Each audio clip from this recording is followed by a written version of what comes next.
Welcome to the Better Call Daddy Show. This is Big Daddy. Oh my God, that's hysterical. More stories you are not going to believe. And advice that you didn't know that you needed. 5 stars. 5.5 stars. We're creating a legacy one call at a time. Here comes my daddy. Your problem is that you like me. Papa. My dad is my hero. I'll always be there to take your call, and you'll never be in too much trouble if your dad is around. Oh boy. I think I'm a pretty cool dude. Better Call Daddy. The safe space for controversy. This is your host, Rena Friedman Watts. No, this is your host, Celia Watts. More inspirational stories, more daddy drama, and more laughs. Hey, a lot of these things, I don't know where you're getting them from. It sounds like they're coming from when I look in the mirrors. Damn the public. Damn the public. Today's guest, Tracy Hazzard, is a podcasting pro, and she wants to make sure her guests feel just as good about the episodes as she does. That's a lesson that I definitely need to learn. Tracy Hazzard is hosting and co-hosting 5 different shows. She's got over 2,600 episodes, and she's the kind of girl you want to bring home to daddy. Tracy, welcome. Hi. Hey, how are you? Good. How are you? Good. Just so excited to talk with you. We keep LinkedIn messaging back and forth. I love that we're finally talking again. I love that I have another daddy's girl on the line. So true. Absolutely. Like I was thinking about this. I was like intimidated by coming on your show. What? I'm intimidated by having you. Like your list of accolades, like I'm like, where do I even start? Well, yeah, but I don't know. I was like, am I the kind of girl you talk to your dad about? I don't know. Like that's what I was like questioning in my head. I guess I'm good. I was always the kind of girl that like everybody wanted to bring home to their parents to show that they had nice friends. Like that was me. I was like too nice. You know what is so funny? Like I've had male guests that say something like that. They're like, I'm a little worried what daddy's going to think. They're like, I don't have a question for daddy. I'll just say, yes, sir. Yeah. My dad was always like the nicest guy. Like you like wanted him at your parties and you totally got, listen to his stories was so much fun. But afterwards, if you were like on the side of being the boyfriend, oh, he scared you. You were really scared of him. Like, and I was like, I don't know how he flips that switch. I really don't know how he does it because you don't see it, but it happens. Okay. When did you bring the first guy home? I was high school, probably. Yeah. I mean, I'm sure it was probably one of my high school boyfriends, but he was never nice to them. So when I brought my husband home for the first time or to meet them for the first time, because we were at college together. So they came to us to meet us. I think that it was one of those things where my dad turned to me and he goes, don't date Tom, because we were going to be moving in all together. Like a big group of us, like 6 of us were moving into an apartment together. And he looked at me and he goes, don't date Tom. And I was like, do I tell him it's already too late? Like or do I just wait? How did Tom handle that? I didn't tell him until a lot later. I didn't want to, because it would have totally intimidated him. But yeah. But 30 years later, actually 34 years later, he's still hanging around. So. Aw, wow. That's crazy. You guys have been together a long time and you have 3 daughters. So do you have some daddy's girls? My girls are really daddy's girls. Like there's just like no way around it. Like they would rather have dad do stuff. Like, it's their thing. Like they want dad to go play and do this with them, take them into the pool. Like, that's the thing. But bedtime, that's my time. Like they want me to tuck them in. They don't want dad because he's cranky at night. And so they want me because I'll like let them drag it out, like kids like to do at night. And so that's the only thing that they complain about, that, oh no, mom needs to do this. I'm also curious too, like having a strong relationship with your dad. Do you think that played into who you picked? I said this before to other people. It's like, I am so, so grateful and so lucky because I was loved from before I was born. Right. Like, I mean, my dad wanted to have a girl. Like he just did. He wanted to have a girl. And so he was so happy to have me. So from the day I was born, I was totally loved. He drops me off at college and he cries. He cries as he's leaving me at college. And I meet Tom that very day. I meet my husband that very day, my first day of college. He did insult me though. Like he called me a Valley girl because I'm from California. And, and that's an insult in the 80s. It was a big insult in the 80s. And so anyway, but and then we became friends. So I met him right away. And so from that moment on, I've also been loved. So I have been loved my entire life. That is like rare. And I'm so grateful for it. So yeah, I mean, I think that just having that, knowing what it felt like to be that loved, I needed that again. And so I don't think it was like finding someone, because Tom's actually really not that much like my dad. They're pretty different in personality and definitely in the way that they look and everything. They're different. So I didn't marry my dad, but I married someone who loves me like my dad does, that unconditional kind of way. And I think that's powerful. Very powerful. Also, I like that I heard you say that your dad was like the devil's advocate. Yes. Oh my goodness. Yeah. Like, I mean, he would argue with us at dinner, like over dumb stuff that I was like, in the back of your mind, you think, you're a kid, but you think my dad can't possibly believe that. Like, girls can't do this or, whatever that might be, that he was, kind of giving me the anti-argument for, right? But he was provoking me to argue with him and debate with him. And so we would have debates over dinner over stuff that I thought that can't possibly be his viewpoint on the world in hindsight. But at the time I was like fired up about it. I was going to, give him my piece of my mind. So he taught me how to, hold my own. Yeah. And how has that helped you in business? Oh my gosh. I think it's helped me tremendously. Like, it's one thing to be argumentative and it's another thing to be persuasive. And that's what I learned how to do. I learned over that time that if I got argumentative and angry and emotional about it, it didn't work. But if I got persuasive, it would be different. And that's what he, because he really probably didn't believe the position that he was taking, he was teaching me a lesson. And afterwards, I think if I'd known he was doing it, I'd be pissed. But yeah, did you ever like call his bluff? Yeah, I mean, at times as I got a little older, I'd be like, Dad, you don't really think that. I'm like, come on. You don't really believe women are, women don't deserve that or something. It was always like something like that, where it was really, a position on society in some way, shape, or form that, he just wanted me to be prepared for, I think. Yeah, I was going to ask you that too. Like, what did your dad want for you, or did he let you choose? He did let me choose, but so we have this story that we tell. We live in a community where basically you go to the school that's the closest, right? And there's so many schools you could drop a pin anywhere and you'd be at somebody else's school. You cross the street and those people go to a different school. Like that's how many schools are around here in Orange County, California, right? Just a ton of them.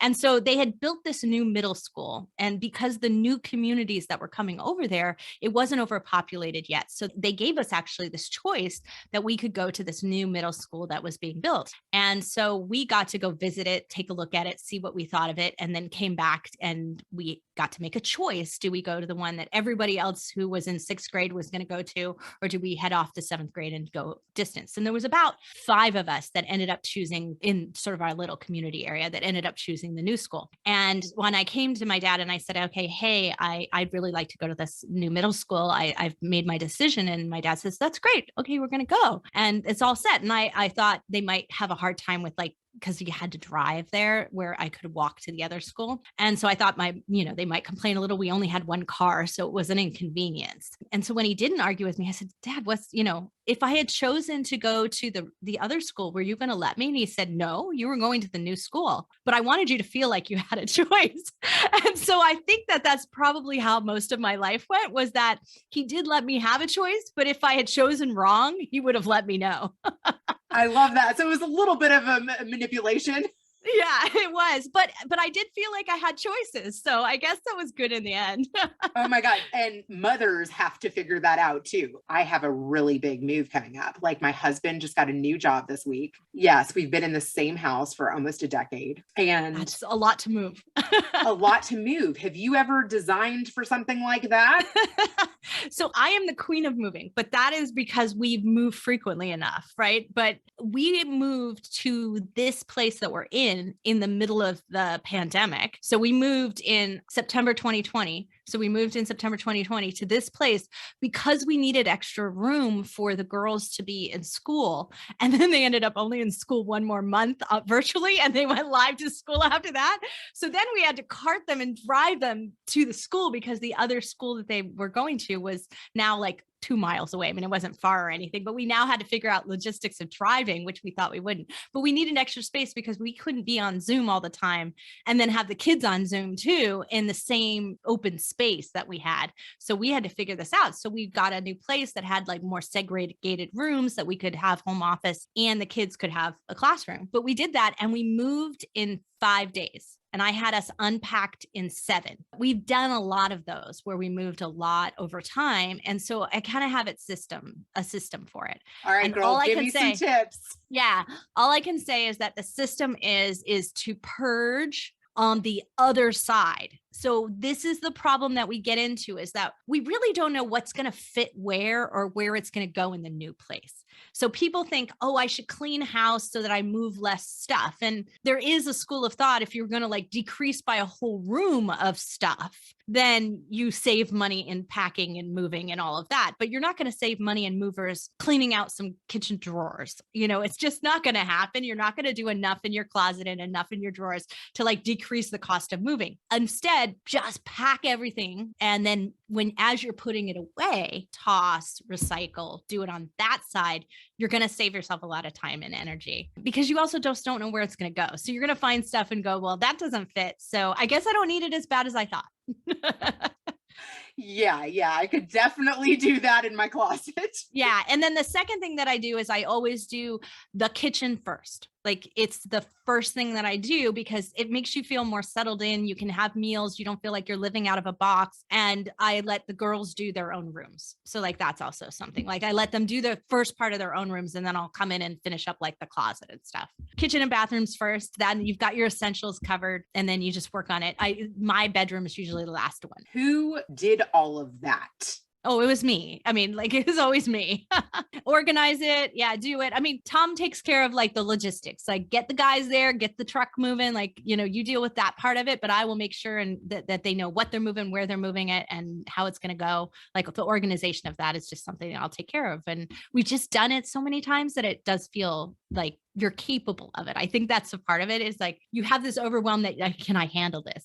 But you can handle it when you've done it again and again. We've moved a lot in our marriage already. So let's see, we like South Carolina, Michigan, Rhode Island, New York State, upstate California. So up in the Bay Area, and then down here. And we've lived in 3 areas, 5 houses, but 3 areas in the Southern California area. What has prompted all of those moves? Usually it was work or, you know, new babies, like, cause I had a whole second set of babies. So my oldest is 27 and then my younger 2 are turning 13 and 8. There's a big age gap in there. And so our life changed all of a sudden in the middle of everything. Oh my God, I respect that so much and can relate to that as well. Like my oldest is 13 and my youngest is 3. So I have one entering high school, one entering middle school, one in elementary school, and one in preschool. So you know what you're going to find now? That your high schooler and your toddler, you're going to have the same conversation. That's what I discovered. My older daughter was 14 when I had the baby. And so they started like, you know, 16 and 2 at the same time, right? And so you would have this argument over like the shoes that they're wearing. Are those really appropriate for the weather? And like, and I had the conversation literally on the same day with a 16-year-old and a 2-year-old. And I remember thinking to myself, I was like, I had no idea their brains were like this. Yes, sometimes their behavior is similar. Yeah. Oh my God. Wow. I mean, I do feel like you can learn a lot from beginnings. So what have you learned from all of those moves besides how to move? We moved a bit when I was younger too, as a kid. So my dad was on job assignments. So we actually lived in South Africa at the height of apartheid in 1978 to 80. So we were right in there at that time period. And then we would come back, go to a different school, you know, things like that. So I think what it did, it was inherently make me really flexible, but also make me less concerned about needing people to like me. I didn't need it. I was good on my own. I was good being the new girl. I was good being, you know, self-sufficient. and making my way. And then, you know how when your kids want to like smother the cats and dogs, and the cats and dogs want nothing to do with it. Like they leave and they're like, no way. But you were like, if you just sit there, the one person who doesn't love cats, the cat's all over. That's how I was as a kid. I was just that kind of kid who would be like, yeah, it's okay. You don't have to love me, but I'm good with that. And then I would end up with tons of friends. And so it was just this kind of like being in that mode of, I don't have to have everybody like me, made me more likable at the end. And I learned that that was just like a really great way. It was like, I can just be confident and self-sufficient, and that's going to be attractive at the end of the day. And it's actually going to make it so easier to make friends. There's a power in that, right? I think what I learned at this sort of beginning stage of everything is like, nothing new really daunts me either, because new is just a stage. Like beginning is just a stage. It's got to go through. You got to go through that. Everybody has to go through that. Everybody's new at something at some point. That's what I try to teach my girls, that it's like, everyone is new at learning to do something, right? Now, whether or not you want to give it all that it needs to become an expert, or you're just going to get through that beginning stage and go, I got a little competence in this. It was fun. I didn't love it. That's okay too. Yeah. So what are some things that you've tried that weren't for you? Skiing. So no joke, my husband's family like grew up on skis. So I come into it like 18, 20 years old, and I'm on skis. It's not fun for me. The family's like off on like major slopes, and I'm like taking lessons at the bunny slope. So it was never fun for me. And I said, you know what? I could get good at this over the years, but we ski like once or twice a year. It's not enough to really get expertise in it, but I'm not having any fun being like all alone over here. And so I just stopped it. I said, I'm not going to do this. I'd rather sit in the lodge and read a book. My daughters are like, they've been on skis since they were, potty trained too. So it's, they would ski circles around me, and I just not up for it.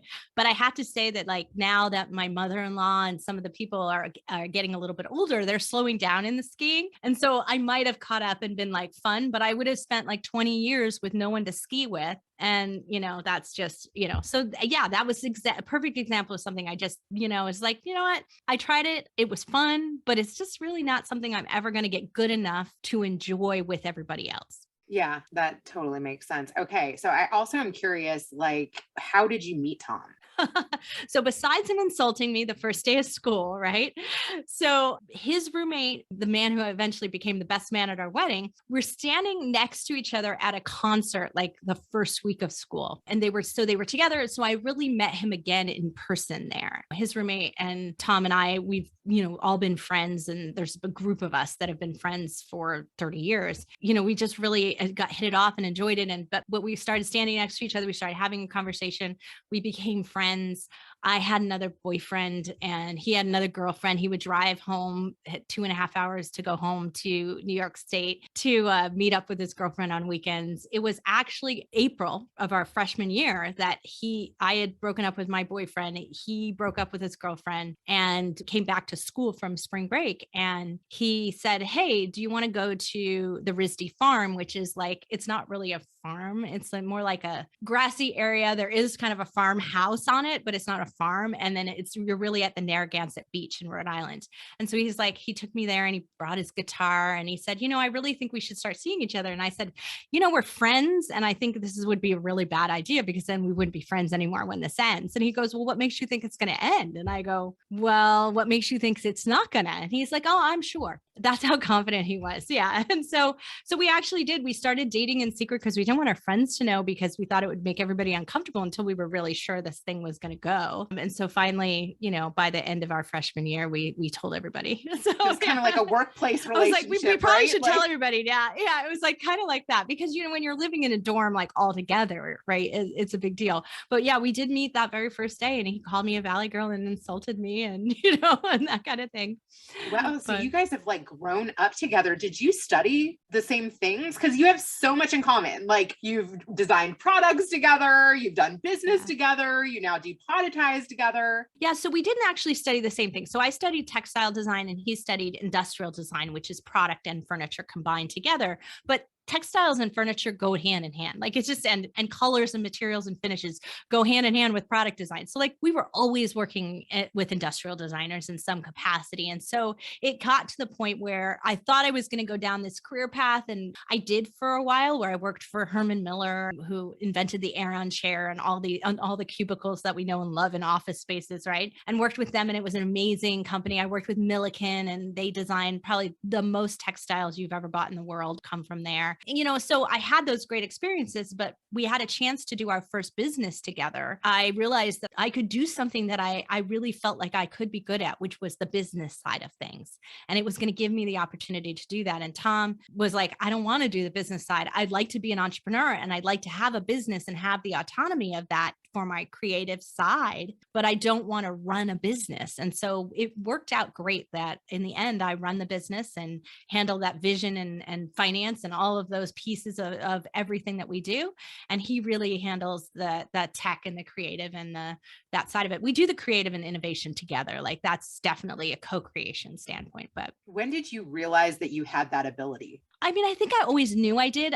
I never really thought that I wanted to like go and be a designer forever. Like it was something like I went out into the design world and I really enjoyed the presentations to clients, and I enjoyed the selling aspect, and I enjoyed the figuring out, is this going to be cost effective, and can this be sustainable, and like what's the green message that goes along with this, and can we make it so that it has a less environmental impact. So like thinking about that big picture things were something that I really loved about it. And so much of the job was not getting to do that. And so I found when we went out on our own, both when we went out and consulted, because we had a consulting business for almost 15 years. So when we would just consult and design products for other people, we would have an expanded set of services that most people didn't provide, because if we stayed in this narrow, creative, only designing what you're going to see, then it wasn't going to succeed. We found that more holistic, more business view of things actually was a benefit to us and to our clients. We had more successful products that way. And we got to do what we both loved to do and do it together. So it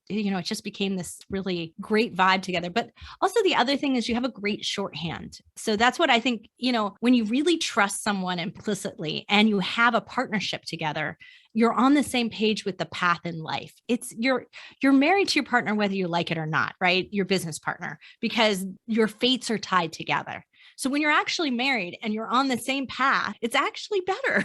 So we found that to be the case, is we didn't have to argue about the path of the company or what was going to happen, because we both knew in the end, the whole goal is to make sure that our lives benefit and that we both get what we want out of it, because that's where we're all going together. And that really worked out well for us. And so it just made an easy choice to work together. But for those people who are like, oh, how do you work with your spouse? Like, how do you, look, it wasn't always easy. There were arguments in the early days, but today, like sometimes we don't see each other all day long. Like I just took a break before this interview to just go check in with him and see how he was doing and what was going on. And, our kids are on spring break and I'm like, where are they? Like, because I've been in my office doing my thing for the whole time, and I didn't even know they were gone. They were off at play dates. He took care of all of that. So we just have this nice of like, who's ever available is going to take care of the business, the house, whatever needs to be done. We can dovetail perfectly together, but we don't have to work together, and we don't do the same job. It's not like we're job splitting. And so it just makes, I live in my element and he works in his element, and it's great. That's really rare. Did you have any grandparents that did that? Or parents? Like, is it in your blood? Yeah, not really in mine, maybe more in Tom's than in mine. My mom and my grandma and all of them were stay at home, and had, my mom's creative. My mom has an art business now. That's just amazing. She in fact has a big gallery opening tomorrow night in Laguna Beach. And so, she's an artist. She's got like her stuff's on Instagram all the time and, things like that. So we'll have to drop her Instagram in the story notes. Cool. Yeah. She's just amazing. And so, but she's been doing that our whole life. So the creativity has always been there and the creative spirit, but the business side of it, both my grandfathers had their own businesses though. One of them had owned bars and repaired jukeboxes in New England. And the other one built like brick walls and chimneys and like worked for the Parks and Rec and did all of these, big builds and construction projects. And that's where my dad got, his start in engineering construction and that side of things. So, they had their businesses, but it was certainly not something that was shared with me in the way that I would would even know that they were running a business and how to run it. I didn't get any mentorship there. Tom's family, though, I think there's been a little bit more creativity and autonomy and this entrepreneurial spirit. So I think he probably had a little more exposure to it than I did. Interesting. Yeah. But you did learn how to conduct a meeting. So I from your mostly dad. learned from watching my dad, right? My dad was like moving up and he worked for a really large engineering construction company called Fluor Corporation and Fluor Daniel eventually. And they built the Alaska pipeline. They built the pipeline in South Africa. That's why we were there. So he worked for these major companies that do these things. And he was always championing women in his company. So he started a project management group that would train women to be part of the project management, because if you weren't a project manager, you really couldn't move up into leadership within the company because you wouldn't have managed a big enough project. And so he created this path for training, education, mentoring, like the whole thing. And nobody really knew he did it, but that was always going on. Like none of us really understood it until he retired. And there were all these women at his retirement party and they were saying, I have my career thanks to your dad, because your dad started this program. This is what happened. I think he was very disappointed. None of his daughters wanted to become engineers, but he figured it. He's the dad of girls. Maybe he should start he should champion women within his organization. And he did that. And so, but all along, I think he was teaching me that. He used to say things. He's like, when you hold a meeting, when you do anything, you have to have 3 things. And I'd be like, 3 things? Like what? He's like, you're going to have 3 takeaways at any meeting. Like that's what you're going to do. And so I use that all the time. When I do a podcast interview, I'll have 3 things I want to cover, or the 3 things are my recap. If anybody asked me to recap what I said, I'd be like, I'll pick the 3 things, right? Like that kind of thing. But I didn't know why. And I never really asked, but this is kind of what wisdom he leaves me with. And I'm like, okay, I'll use it. But someone who was I told this story at an event and someone came up to me and he said, well, I used to run all of the global expansion for Denny's. And he said, the reason why leaders only give 3 things is because those 3 things might end up 3,000 things on the to-do list of the person at the bottom. So you can't go through and give out too many things to focus on because they can't get all the rest of it accomplished. So it's a big organizational move, but it's also a good memory move. Like most people can't remember more than 3 things. So it works out anyway. But like those kinds of things and stuff like you can't pack more than you can carry. Like these are wisdom that my dad used to drop at the dinner table. And I thought it was just like a rule in our house that if we wanted to like go on a trip, we had to carry our own stuff. And, this was it. But I realized later in life, like as I'm traveling on business, watching some of the guys who I'm traveling with struggling to get their suitcases into the overhead compartment. And I'm like, oh, mine's ready because I can carry less than you. So I can get it in there. It's actually really a handy thing to have learned. That's cool that he was a proponent of women. And I also heard that you have something called covert feminine design that you've coined. Yeah, we were working with this great publicist at one point, and that's what she said. She loved the way that we called it that. And so what we would do is we would design products that women would like. But the problem was that no one wanted to unless you wanted to talk about doing like October Breast Cancer Awareness Month and everything's pink, like you didn't talk about designing for women, which is such a mistake because products are bought and sold. 86% or more of products are bought, sold, or influenced by women in every product category. So if we think about that, it's like, why weren't we designing to what women wanted? Because they're going to make the decision anyway. Even if the product's not for them, they're still making the choice. So if we design it to appeal to them, then it makes more sense. That's the majority. So why wouldn't we do it? But, this really came across when we were designing office chairs, and we designed like over 800 office chair designs for Costco, Walmart, Target, you name it. We designed for it, Staples, Office Depot, Office Max, like all of them.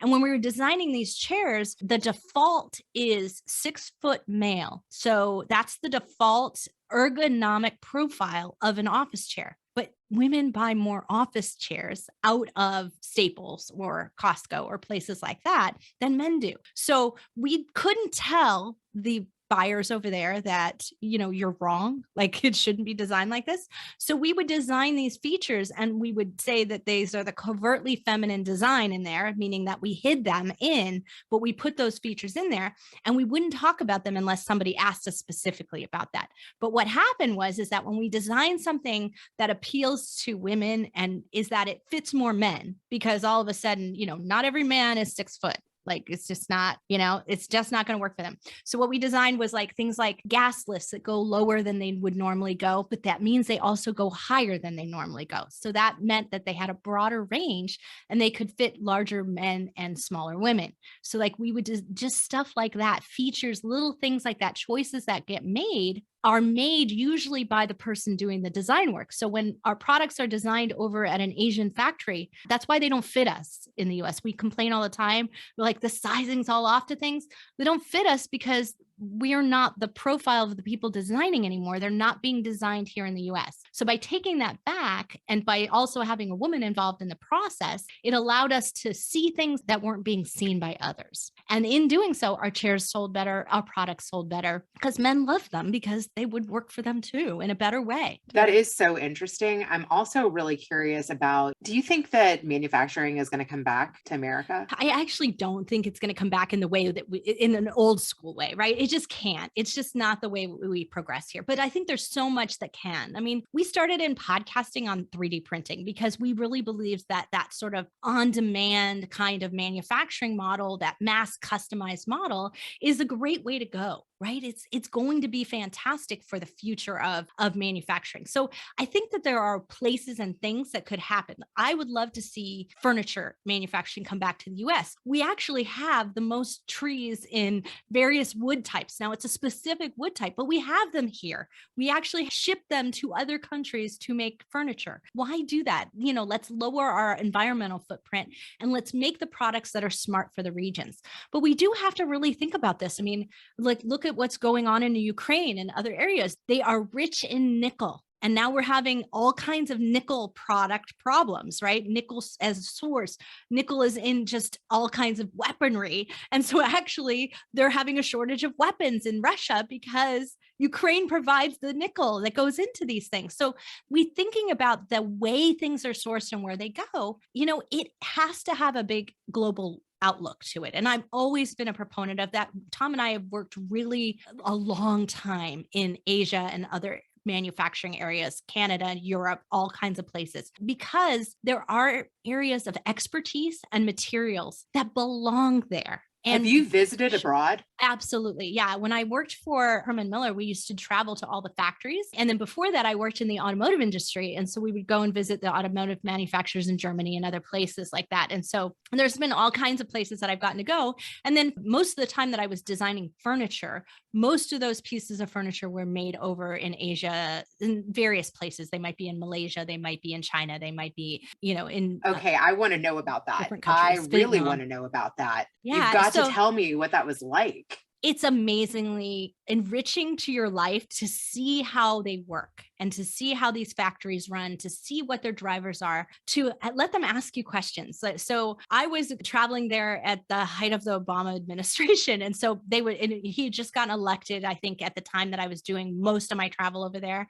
And they would be like, what is that like to have a president like that? And they wanted to know, and, because they were getting no information. And so it was a tipping point where in China, their affluence was coming up in terms of their sort of middle class building. So if you had a phone, if you had a car, there were more and more of them that had that. And so you were starting to see this kind of emergence to outside influences that hadn't been there before. And I think it really changed a lot of what happened over, I would say, about the decade that I really did intensive travel there. But they want to please their clients. They want to be a part of the world economy. They want to do right by everyone. Can they always do that? No. Are there cultural things that you just don't understand? And I had it explained to me from someone in China once, saying that China deals in circles. The core circle in China is China. Like China, because it's communist, it's China. China comes first before your family, but then it's your family outside of that. And then your extension to your city. And so it has an extension of like how that works in terms of its priority. We're not that different here. I would say we don't maybe put the US at our primary, not that we aren't patriots in general, but our core family is our core, right? That's just the independence of, Americans. Our family is at the core, but that's not that different. And so when we think about that, and so what they said is that when choices have to get made and you're on the outside circles, they will sacrifice you because they have to protect the core. It's their mission, it's their job, it's what they need to do. And so how you get into the core is by being a part of the family. And how you do that is by, I used to show up. By the mere fact that I showed up, visited the factory, I was better than their other clients who would just email purchase orders or email in their requests. And so when things went wrong, I was enough in that I was not in the core family, but I was in enough of the outer circle to be able to be one that could work with them. So when material prices were going up, we needed to do price increases. We had ability to negotiate with the factories and negotiate with the people we worked with, because they were like, if Tracy's saying that this is the price we need to hit and this is what we need to do, she's not trying to screw us. She's trying to make sure that I keep the business. And so I need to play ball. And so that's how we would go about doing it, is we would just build this relationship. And then you start to understand, wow, how can we really make this win for everybody? And driving prices down is not a win for anyone. We're seeing that right now, right? There are things that are so rock bottom pricing that they will never be able to be made here in the US without a price increase, a tremendous price increase. And that's okay. That's what we may have to accept as consumers, but try telling the consumers that, right? We flip out when prices go up on anything. So we all have to participate in that global economy shift if we want it to re-centralize. I don't think we're going to be that accommodating. I think on some things we will, like it will make more economic sense. Like shipping a bunch of wood is expensive, right? It's big, it's expensive, and we don't need to be doing that. It's not environmentally friendly. So the actual cost of everything is higher than the dollar value of what we're making. That's when it's going to really make sense. Yeah. So how did you incorporate 3D printing into podcasting? I know it seems kind of illogical, doesn't it? Because 3D printing is like a visual thing, but I know you've done a tie that, Yeah. So you see a picture, there's a picture of Tom and I together, and there's a tie that he 3D printed. And it doesn't look like, it looks just really cool and textural, but when you touch it, it's plastic. And so people would like come up to it and it makes this cool sound and everything. So yeah, we designed a bunch of products, and it was so hard to design for 3D printing. And we'd been designing for 20 years prior to that. So we said, well, if we're having trouble designing for this, then other people are going to have trouble. So how can we be of best of service? And the reality is that when we started podcasting, live streaming wasn't a thing. It was like barely anybody did it. We could YouTube, yes, of course, but we really didn't want to take the time to start a full-on YouTube channel. So instead, what we would do is we would talk about our process. We'd interview people. We'd give ideas out. We just talk about design theory sometimes and business, about the business of design. And, it got me an ink column. So by having the business of design being a topic area, I got to write a column on innovation and design and talk about nitty-gritty things like how you price creative services. That all came about from what we did. And the podcast was just easier to do. And then we would do these short little video clips that would show how something's printing on our printer, or what the Instagram photos of like what it turned out to like before and after and things like that. So that's kind of how we did it in the beginning, because it was just easier, and podcasting was just simpler to edit, cheaper. Everything about it was great because we designed for these large companies that then, like Martha Stewart Living and other people who then were in these retailers, these large retailers. So we didn't really have a list of clients or a list of followers. Like nobody knew who we were. We were ghost designers. I like to say that. There's like ghost writer. We're a ghost designer whose name's not even on the book, right?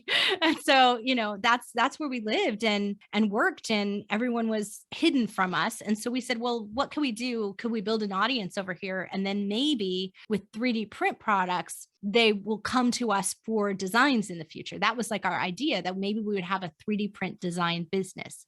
And I'm so glad we didn't start the business and then like see if people will come, because they didn't want it. Like nobody wanted 3D print products like that. They wanted to learn how to do it themselves. Like that was the side. It was just too early in that stage. And today, like, look, we make 3D print products that you don't even know are 3D printed. Like if you can see on the video, I have my mic block, which has my logo on it, and my mic block or mic flag, sometimes people call it, that's 3D printed. We don't actually make these in bulk. We make a few hundred of them at a time. We print them on our printer here, and we send them to clients, and we use them for ourselves, and that kind of thing. There are products out there that you're seeing in that way, but you're not seeing it full on. So if we'd gone into business instead of gone into information services, we would have probably lost a lot of money. So instead we found a whole new business, right? And that's what happened, because we went from having 0 on that email list to having 100,000 listeners a month on the 3D print podcast, and then having Hewlett Packard as a sponsor. So it just cascaded into, a great run. we did 655 episodes or something like that of the show. And then we stopped. We were like, okay, I can't talk about 3D printing anymore. I think I'm successful. I just was like, I can't talk about that one anymore. But of course I have new shows. So yeah. And how many shows do you have now? 4. And you've also launched like over 350 podcasts for other people. So we've launched over 1,000 for everybody else. What? So like 1,000 shows, now? 1,000 shows total, but we usually have 350 that are active at any given time, right? They're still producing and doing stuff. Yeah. Tom and I launched 8 shows total between the two of us. I've launched 7 of those 8. So there's only one that I wasn't on. And we launch a new show every single year to see how hard it is for our clients. So that's kind of our model of doing business. And so with Podetize, we wanted to make sure that the clients were getting the best information of like what's working, what's not working, and how we could advise them. And then, so we don't keep the shows on consistently. So consistently right now, I do have 4 that are ongoing. So I have the Binge Factor Feed Your Brand, and I have a new one that is for our investors because we're working on an investment campaign. So the investors have a private one. And so that's been interesting because I'm testing out how you do a private podcast and make sure that everybody shows up to it and downloads it. And like, how do you make sure that your community actually accesses it and gets it? Is actually more challenging than you think. You're like, oh, I'm going to put it out there and they're going to consume it. And then they don't. Like, you're like, I think we have 200 investors and we don't only even have like 50 of them listening to the podcast. So like, how do we increase that? So that's going to be our challenge. And so I love taking on a new challenge with the show. And then the other one that we have is Product Launch Hazards, which we still do like an occasional update episode on, but we don't do it every day. So that is amazing. And I just don't even know how you do that on top of being a mom and well, it is my day job, right? I mean, my job is podcasting. So if I didn't podcast as a part of that job, then then we would be like the shoemaker's children, right? We have to put ourselves out there, use our own product. When we don't, I think that's where things really go wrong in the long run. I think when you get out of touch with your brand, with your services, with what you're doing, and you're not willing to use them yourself, or you're no longer finding them useful, then that's really where your company's going to fail. And when companies get big, that's when the problem happens. I'm really proud of, we have over 108 employees around the world, and we have a dozen of them that are working on podcasts right now. And I love that we have that. I mean, they're not all getting them out there. They're not getting launched as quickly as they want them to, but we have about 5 of them that are launched at this point out of the dozen. But we made it actually a part of their employee benefits. Like they get a podcast as a part of that. And so they're able to come in and consume our services from the viewpoint of having been on the other side. And it's really interesting because they're seeing ways to improve things, ways to innovate, ways to make other people's areas that touch theirs work better. And so I love that we're finally starting to make that happen. That's really cool. Have they given you feedback from that experience? What are they saying? Yeah, definitely. Like, some of them are like, I feel like the process is too slow. I feel like it should be faster. And I've been saying all along, I think we should set up shows faster. Like, why aren't we? And, but now they're starting to see like, where could we shave off time? Where can we improve things? And then my daughter, my 13-year-old decided to start a show. So she and a friend are starting a show. And I told them I wanted them to go through the whole onboarding process, just like a regular client, just like an adult, and then tell me what you don't understand. And I'm going to create an onboarding process just for kids, because we just set in a kid's price point, a student price point for our products. And so for our hosting services. And so she's coming in with this kind of viewpoint that she's going to help us finesse the onboarding and finesse the process.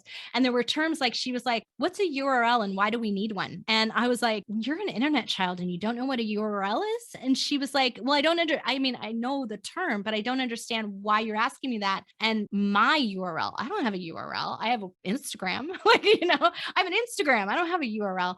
And I was like, because we're so business podcast focused, we didn't think about the fact that they may not want a business site. They may not have a website for their podcast. So how can we help them understand the power of that? How can we make it simple for them? And also, how can we tell them that you don't need that? If you don't want it, you can use your Instagram, right? So that was kind of a great learning. So I do love that. That's the kind of like little details of things that you're getting clarification on. I love that your daughter is inspired by your work. And I think you had another daughter too that was into 3D printing, right? Yeah, same one. So Oh. she's done 3D printing. Same one. Yeah. So She likes everything you do. she does. The thing is that she's very creative. So she likes to try and make things. She's like big in Minecraft and like, and that kind of geeky side of things. So of course she's going to be like, Mom, you called me geeky on air. I can't, my friends are going to find out. I'm like, really, I don't think they listen to Better Call Daddy. At least I hope they don't. They might be a little young for it. But so yeah, she's creative and she loves to do things. But I was really surprised she wanted to do the podcast because I thought that it really wasn't her thing, but she had a YouTube channel for a while. So okay, yeah. we'll put that in the show notes too. So what's her podcast going to be on? So her podcast is called Art School Insider because they go to the School of Arts here in Orange County. And so they wanted to talk about how different art school is. Like I think those of us of this older generation have the picture of like fame. And there is a lot of that. Like it's a lot like that. I actually went to a youth performing arts school. So Did you? Yes. It's different, right? Oh my God. It was such an amazing experience. And I think it's what led me to working in a creative field. It's intense. So, by going to art college, right? Like, so I went to art college and you go to school all day long. And so that's what she has is they have conservatories that are into the afternoons and evenings. And then they have rehearsals and they get, I have to say in this last, because she's only in 7th grade. So in the last, year of school here, she has gotten so much skills in organization and all kinds of things just in order to fit in all these extracurricular activities that they've got as a part of the school. And she's got time for friends and so all of that is going on. So I do think there's something really interesting there, but that's what they decided to call it, Art School Insider. It's probably going to take till summer to launch because they're still in school, but it'll get out there. What do you think about that SEO wise?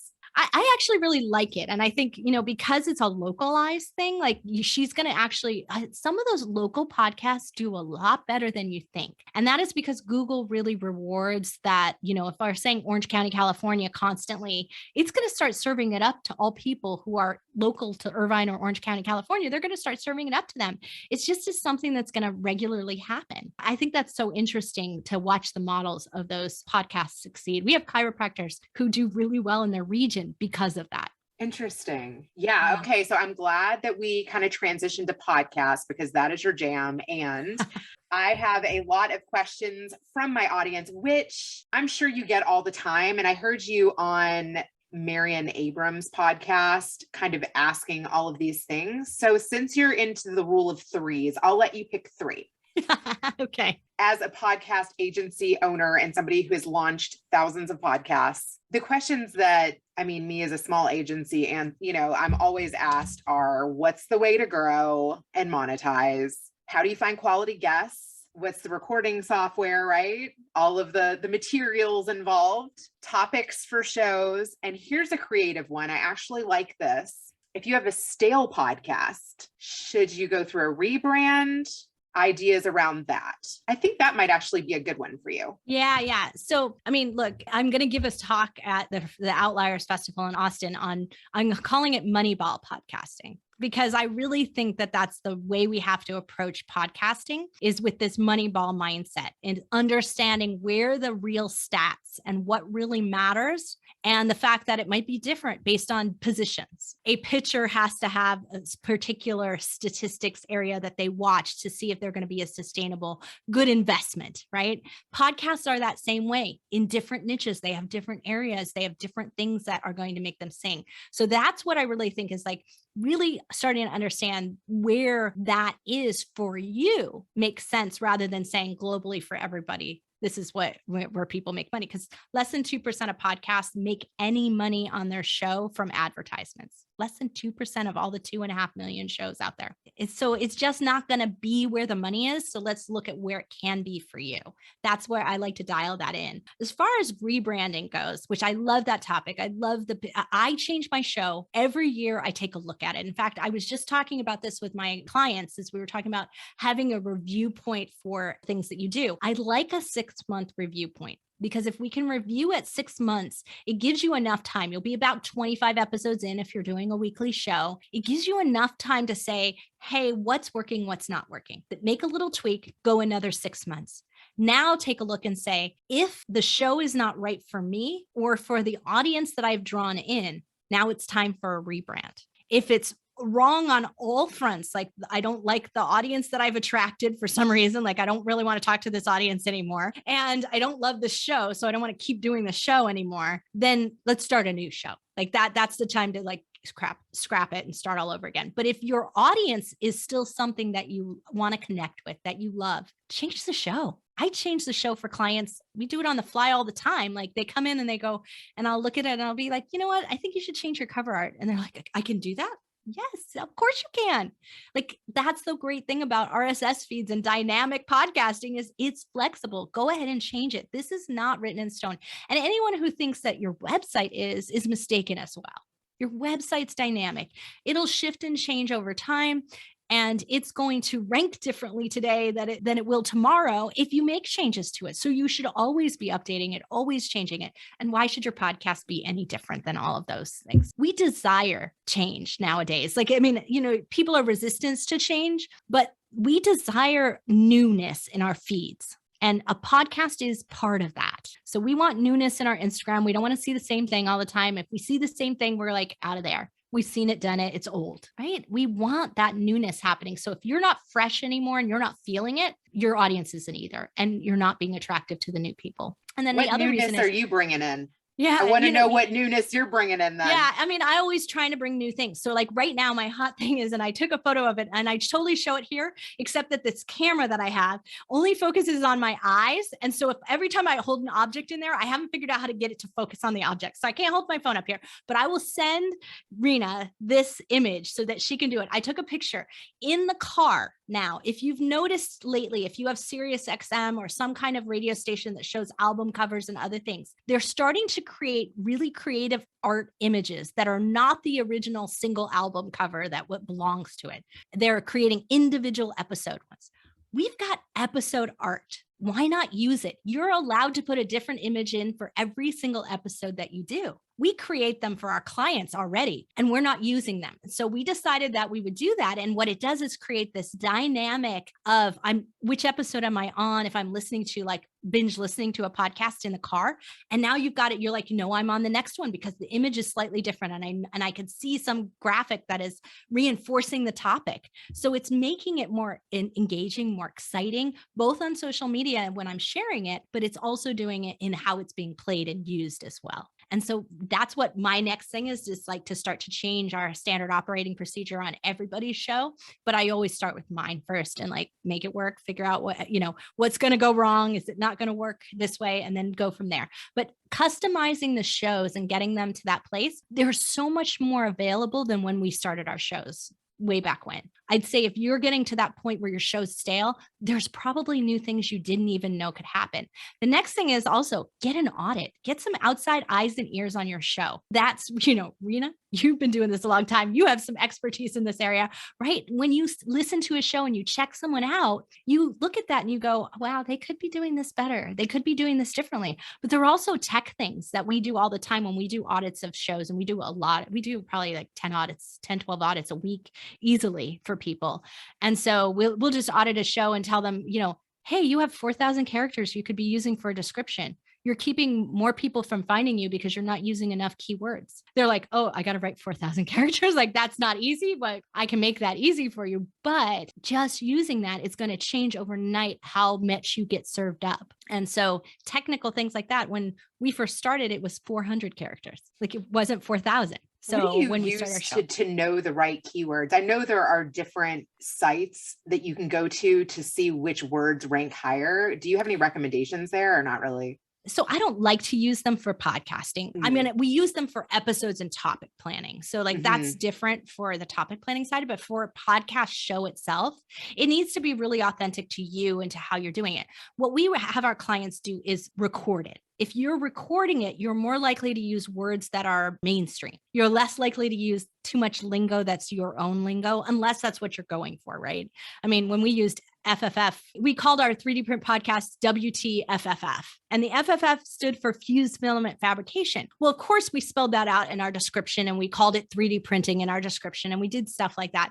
But using that FFF was a geeky attractor. So like we want to have those things that you would use and have it be friendly and cool people and have those things happen and have associations like, Better Call Daddy has great associations because there are lots of other shows with daddy in them and, they're very popular. So that's good. And WTF was really popular. Mark Barone had just had Obama on when we started our show. And so that was really popular as well. So it helped us show up in search. So there was some strategies there that you wouldn't get if you were really going in straight for that keyword strategy. You would keep it too boring and simple. So by speaking it and recording your description, essentially, so by recording it, transcribing it, and then rewriting it to get it to 4,000 and to get it to look right, by doing it that way, we're encouraging those mainstream terms and you will get to what's better to use.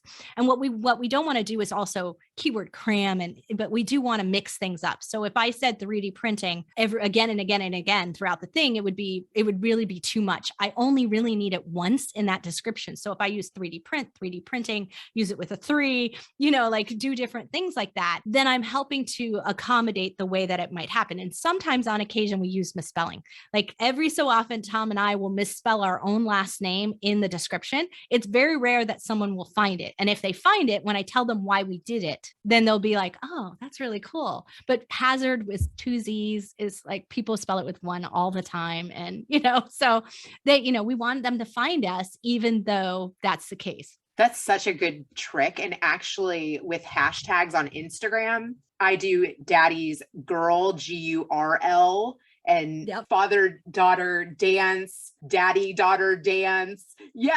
So there are a lot of father plays. Exactly. And so that's what you would want to do. You want to use father, you want to use daddy, you want it dad, you want all of that in there because at the end of the day, and you would do that naturally when you speak because you just don't want to be that repetitive. We naturally do it. That's why I think recording your description is one of the best ways to get at what you need. I love that. That's so good. Is there anything that you'd like to ask my daddy?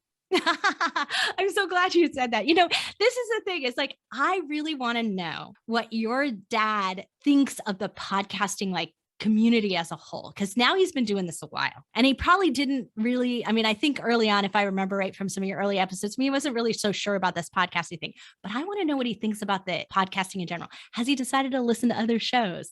Is he getting a little bit of the podcasting bug yet? That's what I want to know. Ooh, that is such a good question. And you know what's funny? Daddy is getting a little bit better at his reactions. He's getting a lot more comfortable on the mic. I went and said to my dad right after when I interviewed you on the Binge Factor, I had you on my show. I went and asked my dad and I was like, Dad, if I had come to you with this concept of having you on my show and being the end, would you have done it? And I can hear my mom in the background going, I wouldn't. Not me. Don't ask me. And my dad was like, I don't know that I want to show up. I'm retired. I don't know that I want to show up all the time for that, but yeah, I would do it on occasion. That's sweet. Yeah. Have you ever interviewed your dad and what questions or subjects would you like to talk to him about that might be kind of pushing the envelope?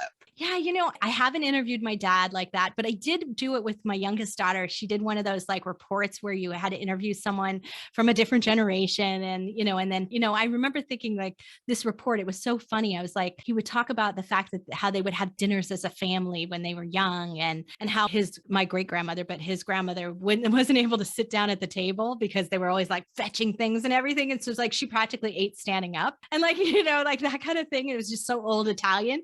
And I was like, I've never heard some of these stories before. I'm so glad she asked you these things because that's what we get, these insights into stuff that we missed. Yeah.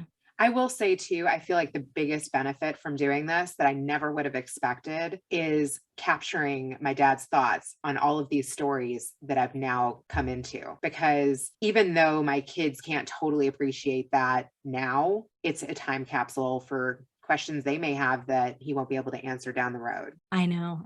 Yeah. My dad's a big reader and I always was hoping he'd write a book, but I didn't think he has it in his plan. So he's enjoying just reading in his retirement. So reading and golf and grandkids.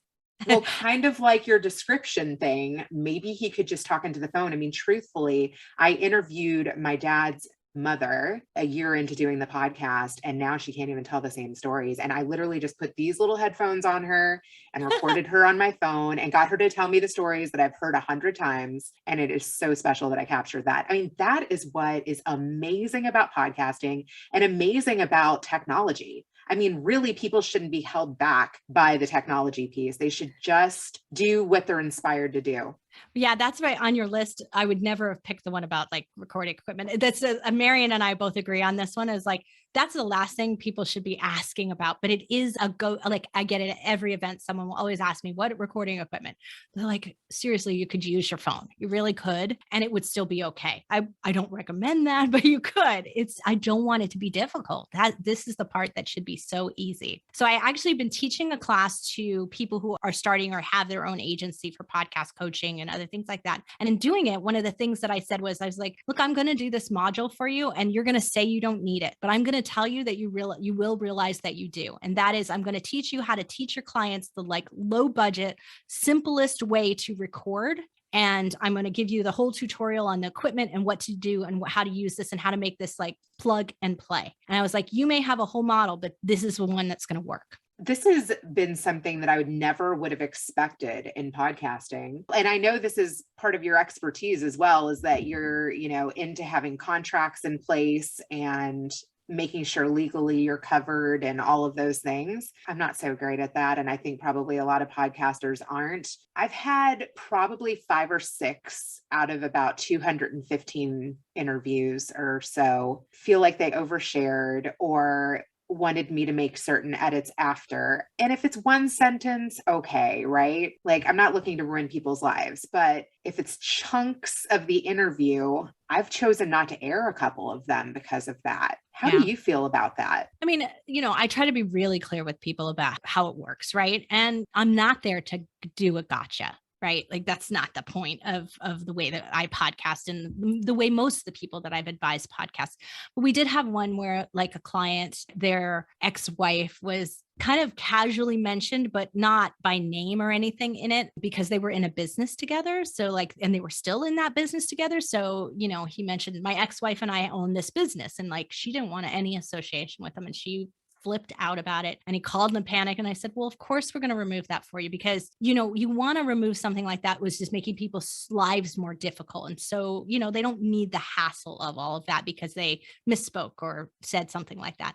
But when you're talking about like, I regret everything that I said and I need to cut this whole thing. No, done. I don't edit it. I don't edit it. I won't do it. I'll just pull it. And, I don't pull a lot of episodes, but I would do that in that particular case, because it's just, I don't want them out there feeling like this uncomfortable place, but I also don't want to feel uncomfortable about it either. Yeah. Okay. Yeah. Yeah. And, and if you thought the topic was really worth having, then go find someone who really is willing to talk about it at that point. It's going to make it better for you at the end of the day. Amen, sister. All right. Yeah. Well, let's promote all you've got going on so much, and who should come your way. So anyone who's has a podcast already and who's done 25 episodes or more, I want you to have enough under your belt that you feel good about it. And at that point, you got to just be making sure that you're actively doing it, because this is what's really important is we're consistent and constant. We're actively posting. So if you're posting a weekly show, it better be weekly. You better be doing that, or you can't, because I'm going to check it out. And if you've got a big old gap in there, you're not going to make it. So that's really my only requirement. You don't have to be like, oh, I've got these amazing numbers. I don't want to put a metric on it, because